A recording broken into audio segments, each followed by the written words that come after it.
प्रधानमंत्री नरेंद्र मोदी 6 दिनों के लिए विदेश दौरे पर हैं, जिसमें वो सबसे पहले जापान के हिरोशिमा शहर में हो रही G7 की बैठक में चौथी बार भाग लेने के लिए पहुंचे हैं। इस साल ये बैठक जापान की अध्यक्षता में हो रही है।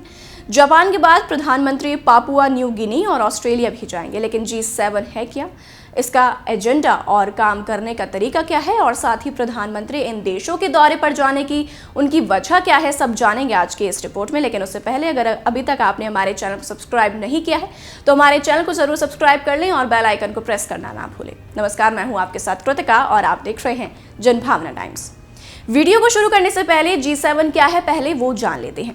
1973 में अमेरिका के राष्ट्रपति रिचर्ड निक्सन ने अरब देशों से लड़ने के लिए इजराइल को 18,000 करोड़ रुपए दिए थे। जी हां, जिसके बाद गुस्साए ओपेक देशों ने तेल के प्रोडक्शन में भारी कटौती कर दी थी। इसका सीधा मकसद फिलिस्तीन के खिलाफ इजराइल का समर्थन करने वाले पश्चिमी देशों को सबक सिखाना था।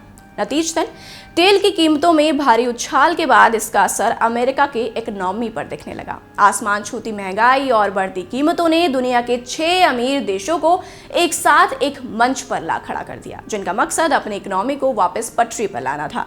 शुरुआत में इसमें America, Germany, Japan, Italy, Britain और फ्रांस शामिल थे, लेकिन 1976 में इसमें कनाडा भी जुड़ गया। G7 ने पहली बार 2003 में भारत को अपनी बैठक में शामिल होने का न्योता भेजा था। इसके लिए तत्कालीन प्रधानमंत्री अटल बिहारी वाजपेयी फ्रांस गए थे। संगठन का सदस्य नहीं होने के बावजूद भारत इसकी बैठकों में शामिल होता रहा है। वहीं इसके कामों की बात की जाए तो इसने सबसे पहले ऑयल क्राइसिस से निपटने के लिए प्लानिंग बनाई थी, जिसके लिए अमेरिका ने डॉलर की वैल्यू को सोने से डीलिंक कर दिया था। अमेरिका ने ऐसा दुनिया में सोने की बजाय डॉलर के दबदबे को बढ़ाने के लिए किया था। हालांकि इससे दूसरे देशों के लिए आर्थिक परेशानियां शुरू हो गई थी। अब इस बीच पश्चिमी देशों को लगा कि उन्हें फाइनेंशियल लेवल पर पॉलिसी बनाने के लिए एक साथ आने की जरूरत है, ताकि वो आपस में अपने बिजनेस और ट्रेंड के मामले सुलझा पाएं। तब से लगातार हर साल इस संगठन की बैठक होती है। ये देश दुनिया की राजनीति और अर्थव्यवस्था से जुड़े अहम मुद्दों पर चर्चा करते हैं, लेकिन इस ग्रुप का पार्ट न होने के बावजूद भी भारत को इसमें शामिल होने के लिए क्यों बुलाया जाता है? क्या इसको चीन के विरोध के तर्क में देखा जा सकता है? इसको कुछ ऐसे समझिए। दरअसल भारत की फॉरेन पॉलिसी काफी ज्यादा क्लियर है। भारत की पॉलिसी हमेशा मल्टी अलाइनमेंट की रही है, यानी भारत ने कभी भी किसी एक गुट का समर्थन नहीं किया है। पश्चिमी देशों के साथ भी भारत का सहयोग है। भारत के पश्चिमी देशों के साथ इकोनॉमिक संबंध अच्छे हैं। ये देश भी भारत की तरह लोकतांत्रिक है। वहीं भारत के ज्यादातर स्किल्ड वर्कर्स काम और पढ़ाई के लिए अमेरिका जाते हैं। इसके बावजूद भारत अमेरिका के दबाव में नहीं आता है। इसके अलावा भारत सेक्शन यानी दूसरे देशों पर पाबंदियां लगाने की अमेरिका और पश्चिमी देशों की पॉलिसी में भी शामिल नहीं होता है।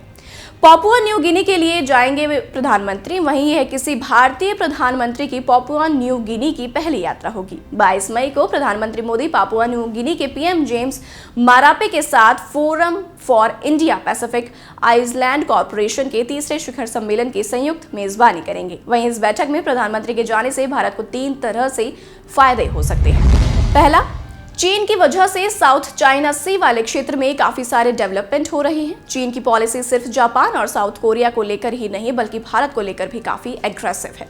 ऐसे में भारत G7 की बैठक में चीन को लेकर अपना पक्ष रख सकता है, वो भी तब जब चीन को काबू करने के लिए भारत भी अमेरिका और जापान के साथ मिलकर काम कर रहा है।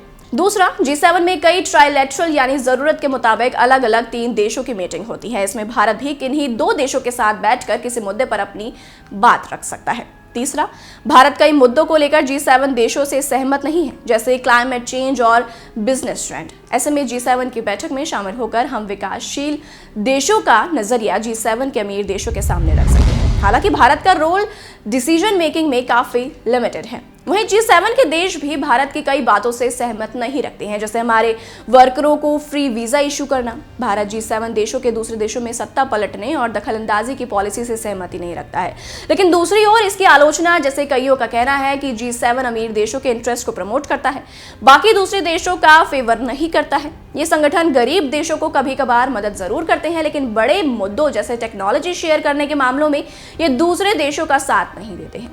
इन देशों ने महामारी के दौरान भी कोविड वैक्सीन की टेक्नोलॉजी गरीब देशों को देने से मना कर दिया था। तो कैसी लगी आपको हमारी ये वीडियो, हमें कमेंट करके जरूर बताएं, और भी ऐसी वीडियोस को देखने के लिए आप जुड़े जनभावना टाइम्स के साथ। नमस्कार।